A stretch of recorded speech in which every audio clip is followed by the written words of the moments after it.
हेमंत ऋतु चल रहा हो यानी कि सर्दियों का समय और तिल का नाम ना आए, ऐसा हो कैसे सकता है।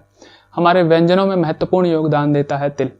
और आयुर्वेद की बात करें तो उसका एक महत्वपूर्ण योगदान आयुर्वेद में भी है, यानी कि तिल बोले तो आयुर्वेद का दिल। बहुत ही मुख्य योगदान है, महत्वपूर्ण योगदान है। उसके हर्ट की तरह काम करता है आयुर्वेद का हर्ट, खास करके वात विकारों में। बहुत सी औषधियां जो होती हैं, बहुत से मेडिकेटेड ऑयल होते हैं, वह उसका जो बेस होता है तिल का तेल ही होता है या तिल होता है।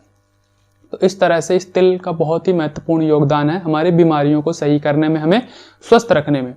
आज इसी तिल के बारे में हम शुरू करने जा रहे हैं कि तिल किस प्रकार से हमारे लाभकर हो सकता है, क्या क्या इसके लाभ हो सकते हैं, किसे विशेषकर इसको प्रयोग करना चाहिए, किस तरह से प्रयोग करना चाहिए।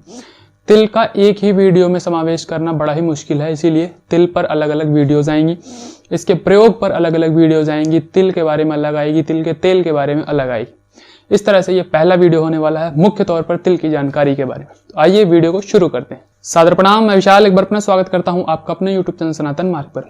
जैसा कि सभी औषधियों या द्रव्यों के बारे में जानने से पहले उसकी प्रकृति या उसके नेचर के बारे में जान लेना आयुर्वेद के मत से यह उचित होता है। तभी उसके बाद हम निर्णय कर पाते हैं कि इस औषधि का किन किन रोगों में किस प्रकार से प्रयोग करना चाहिए और किन रोग वालों को विशेषकर इससे बच के रहना चाहिए। तो ठीक इसी प्रकार से तिल के बारे में हम सबसे पहले जानते हैं। तिल जो कि आयुर्वेद के अनुसार उष्ण प्रकृति का होता है, हॉट पोटेंसी का होता है, यानी कि प्रकृति में यह गर्म होता है। जब हम इसका सेवन करते हैं तो यह हमारे शरीर में उष्णता लाने का काम करता है, गर्मी को लाने का काम करता है। फिर उसके बाद यह स्निग्ध होता है, इसके अंदर ऑयल या फैट कंटेंट होता है। और आगे बात करें तो यह पचने में भारी, हैवी होता है, जिसे कि आयुर्वेद के अनुसार गुरु गुण का कहा जाता है। तो यह स्निग्ध है, उष्ण है और गुरु है। साथ ही साथ अगर स्वाद की बात करें तो इसके अंदर विशेषकर 4 प्रकार के स्वाद होते हैं। 4 प्रकार के स्वाद कौन कौन से होते हैं? यह मधुर होता है, मीठा भी होता है, और कटु तिक्त कषाय, यानी कि तीखा, कड़वा, कसैला, ये 3 स्वाद प्लस में मधुर, मीठा स्वाद, ये 4 स्वाद इसके अंदर बेसिकली तिल के अंदर पाए जाते हैं। तिल विशेषकर वात नाशक होता है, या कहें कि वायु को संतुलित करने वाला होता है, और कफ की और पित्त की थोड़ी बहुत वृद्धि करने वाला होता है, क्योंकि यह उष्ण वीर्य होता है। साथ ही साथ गुरु भारी होता है, तो थोड़ा बहुत कफ और पित्त को बढ़ाने वाला होता है, वायु को विशेषकर संतुलित करने वाला होता है। आयुर्वेद के अंदर वात, पित्त, कफ तीनों की एक परफेक्ट दवा कही गई है, यानी कि जिस प्रकार से कफ की दवा हनी या शहद कहा गया है, ठीक उसी प्रकार से पित्त की दवा घृत यानी कि घी कहा गया है। और वायु की एक जो परफेक्ट सिंगल दवा हो सकती है उसे तिल बताया गया है, यानी कि तिल वात वालों के लिए बहुत ही अच्छा माना जाता है। तिल के बारे में जानते हो तो आपके मन में ये डाउट आ रहा होगा कि ये बातें काले तिल के बारे में या सफेद तिल के बारे में कही जा रही हैं। तो आयुर्वेद का ऐसा कहना है कि जो सफेद तिल होता है विशेषकर कम गुणकारी होता है, उसके अंदर इतना गुण नहीं होता है, और जो काला तिल होता है विशेषकर अधिक गुणकारी होता है, यानी कि बहुत ज्यादा लाभ अगर आपको मिल सकता है तो वह काले तिल से मिल सकता है। तिल के फायदों की बात करें तो ये सबसे पहला इसका जो फायदा होता है कि यह विस्थापन करने वाला होता है, यानी कि आपकी एजिंग को रोकने वाला होता है, जिसे एंटी एजिंग या एंटीऑक्सीडेंट कहा जा सकता है। जो कि बढ़ती उम्र के जो लक्षण होते हैं, जैसे कि बालों का सफेद होना, बालों का गिरना, शरीर पर झुर्रियां पड़ना, शरीर का कमजोर हो जाना, वृद्धावस्था आ जाना, इस प्रकार के जो जवानी में ही लक्षण दिखाई पड़ने लग जाते हैं, उसे यह कम करने का कार्य करता है। तिल का निरंतर सेवन करना यह आपकी एजिंग को रोकने वाला होता है, या बहुत लंबे काल तक, यानी कि बुढ़ापा आ जाए फिर भी आपको उस प्रकार के लक्षण नहीं दिखाई पड़ते तिल के सेवन के साथ, जो कि एक सामान्य तौर पर आज के समय में युवाओं के साथ ही होने लगा है। यानी कि आपकी एजिंग को यह रोकने का काम करता है। आगे बात करें तो यह बल्य है, यानी कि आपके शरीर में ताकत और स्ट्रेंथ प्रदान करने वाला है। तो जो लोग भाग दौड़ का काम करते हैं, बॉडी बिल्डिंग करते हैं, अपने शरीर को बनाना चाहते हैं, या कहें कि लेबरिंग का काम है जिनका, जो बहुत भार इत्यादि उठाते हैं, कारखानों में काम करते हैं, उनके लिए तिल का विशेषकर सेवन करना बहुत ही उचित होता है, क्योंकि आपको शरीर में ताकत या बल की आवश्यकता है, तो ये शरीर में बल्य प्रदान करने वाला है, ताकत प्रदान करने वाला है। आगे बात करें तो ये सप्त धातु की पुष्टि करने वाला होता है, यानी कि रस से लेकर शुक्र तक की जो सभी धातुएं होती हैं उनको नरिशमेंट प्रदान करता है। और यह स्रोत की शुद्धि करने वाला होता है, यानी हमारे शरीर के जो चैनल्स होते हैं उनको साफ करने वाला होता है। एक तरह से समझ लीजिए कि बॉडी को डिटॉक्स करने वाला होता है। यह सप्त धातु की पुष्टि करता है, इसीलिए इसका शुक्र धातु पर भी बहुत अच्छा कार्य होता है। और इसी कारण यह वृश्य भी होता है। वृश्य अर्थात यह कामोत्तेजना को बढ़ाने वाला, जिसे कहेंगे सेक्सुअल डिजायर्स को बढ़ाने वाला होता है। और फिर उसके बाद बात करें तो यह दीपन का कार्य करता है, यानी कि आपकी पाचन की अग्नि को बढ़ाने का कार्य करता है, जिसे जठराग्नि कहा जाता है आयुर्वेद के अंदर। जठराग्नि हमारे पाचन के अंदर योगदान देती है, किसी भी भोजन को पचाने का कार्य करती है। तो वह अग्नि अगर कमजोर पड़ गई है, पाचन आपका कमजोर पड़ गया है, तो डाइजेस्टिव सिस्टम को स्ट्रॉन्ग करने का काम करता है, आपको भूख लगाने का काम करता है। इसीलिए इसे कहा जाता है दीपन। ये दीपन करने वाला होता है।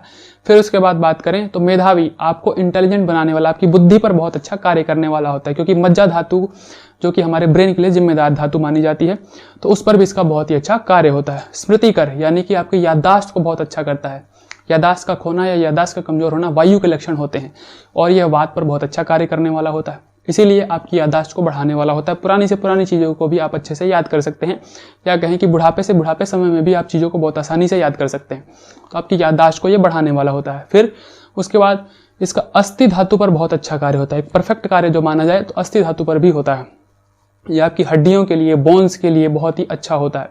और अस्थि का ही मल होता है केश, यानी कि आपके बाल, तो आपके बालों के लिए एक परफेक्ट जो तेल होगा वो तिल का तेल ही सबसे बेस्ट माना जाएगा। आयुर्वेद के नजरिए से तिल का तेल बालों के लिए बहुत ही अच्छा होता है।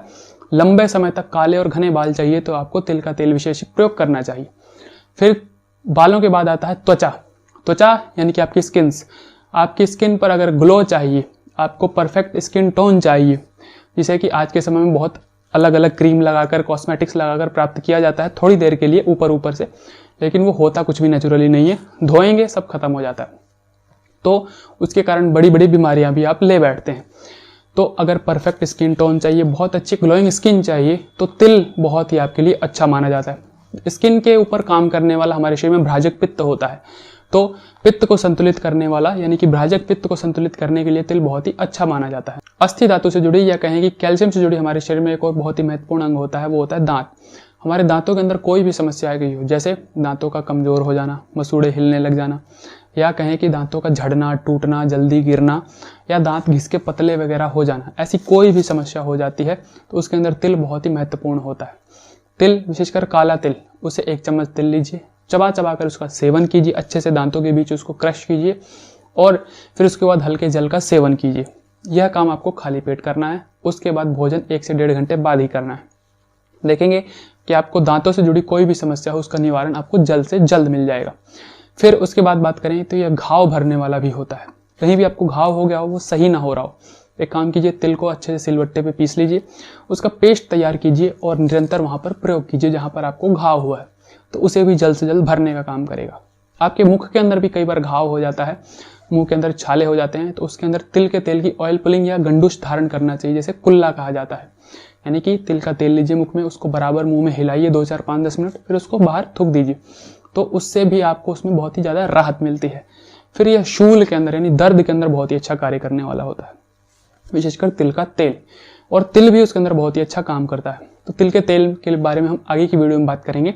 तो विशेषकर सिर्फ यहाँ पर इतना समझ लीजिए कि तिल या तिल का तेल दोनों ही दर्द के अंदर, शूल के अंदर बहुत ही अच्छा कार्य करने वाले होते हैं। शोथ यानी कि सूजन के अंदर, इसका काम सूजन के अंदर भी बहुत ही अच्छा होता है, क्योंकि सूजन विशेषकर वायु के कारण ही होती है और यह वातनाशक होता है, तो इसलिए सूजन के अंदर भी बहुत ही अच्छा कार्य करता है।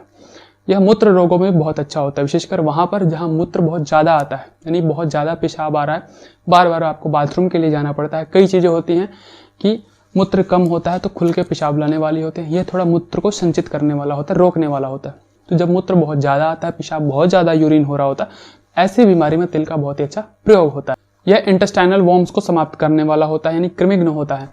तो जो बच्चों के आंतों में, पेट में कीड़े हो जाते हैं, जिनकी वजह से भोजन उनके शरीर में लगता नहीं है, वो कीड़े ही उसको खा जाते हैं, तो उनको ये समाप्त करने वाला होता है, क्योंकि यह कटु तिक्त कषाय होता है, जिसके कारण यह एंटीबैक्टीरियल गुण रखता है। फिर यह बवासीर, विशेषकर बादी बवासीर, क्योंकि खूनी बवासीर विशेषकर पित्त के कारण होता है, तो यह पित्त की वृद्धि करने वाला होता है, उसके अंदर ये उतना काम कर नहीं करता है। जहाँ पर बवासीर में खून ना निकलता हो, मस्सा हो गया हो, तो वहाँ पर ये बहुत अच्छा कार्य करता है। उस मस्से पर इसका पेस्ट भी बनाकर आप लगाएं तो जल्द से जल्द उसे घटाने का या कम करने का या सुखाने का काम करता है। वहाँ पर बहुत ज़्यादा पेन या शूल हो रहा हो तो इसकी पोटली बना करके तवे पर गर्म करके उसकी वहाँ पर सिकाई दी जाती है। तो बवासीर के अंदर भी ये बहुत ही अच्छा कार्य करने वाला होता है। ऐसे तो तिल के फायदों की बात करें तो गिनाते रह गए तो गिनाते ही रह जाएंगे, उसमें वीडियो कभी पूरा नहीं होने वाला है। यह विशेषकर वात के ऊपर काम करने वाला होता है, वात के सभी रोगों के अंदर विशेषकर इसका कार्य होता है, और ये थोड़ा बहुत कफ और पित्त की वृद्धि करने वाला होता है। तो इसीलिए उन लोगों को विशेषकर तिल का सेवन करना चाहिए जो वायु युक्त बीमारियों से पीड़ित हों या वात प्रकृति वाले हों, तो वो थोड़ा बहुत अधिक सेवन भी करेंगे, उनके लिए कोई इतनी समस्या नहीं है। हाँ, जिनको बहुत ही उष्णता या गर्मी की समस्या हो, बहुत ज़्यादा गर्मी लगती हो शरीर के अंदर, या गर्मी के डिसऑर्डर्स हों, या उस गर्मी से रक्त में पित्त बढ़ गया हो या कोई भी प्रकार की उष्णता या पित्त की समस्या हो, तो उनको विशेषकर तिल से थोड़ा परहेज ही रखना चाहिए। थोड़ा बहुत ये कफ की वृद्धि करने वाला होता है, तो बहुत ज़्यादा मोटे लोग जिनके शरीर में फैट वैट बहुत ज़्यादा हो गया हो, तो वो लोग भी तिल से थोड़ा अपने आप को बचा कर ही रखें, उनके लिए उतना अच्छा नहीं है। हाँ, कभी कभार इनको सेवन करना उतना ज़्यादा नुकसान देने वाला भी नहीं है, क्योंकि बहुत ज़्यादा उष्ण या बहुत ज़्यादा कफ की वृद्धि करने वाला भी नहीं है ये, तो इसीलिए थोड़ा बहुत सेवन कर सकते हैं, लेकिन विशेषकर तिल पर ही सारा ध्यान दे देना आपके लिए उतना अच्छा नहीं है। यह थी जानकारी तिल के बारे में। अब हम आगे की वीडियो में इसके प्रयोगों की भी बात करेंगे। साथ ही साथ तिल के तेल के बारे में भी एक वीडियो आएगी, जिस पर संपूर्ण जानकारी होगी, तेल किस किस प्रकार से क्या क्या फायदे रखता है, क्या क्या इसके प्रयोग हो सकते हैं। इसी प्रकार की ज्ञानवर्धक और स्वास्थ्यवर्धक जानकारियों के लिए हमारे साथ जुड़े रहें। चैनल को सब्सक्राइब कर दें, बेल आइकन का बटन दबा दें, ताकि आने वाली नोटिफिकेशन आपके पास समय पर पहुंच जाए और आप इन जानकारियों से अपने स्वास्थ्य को उत्तम बनाएं। आज के लिए इतना ही, सादर प्रणाम।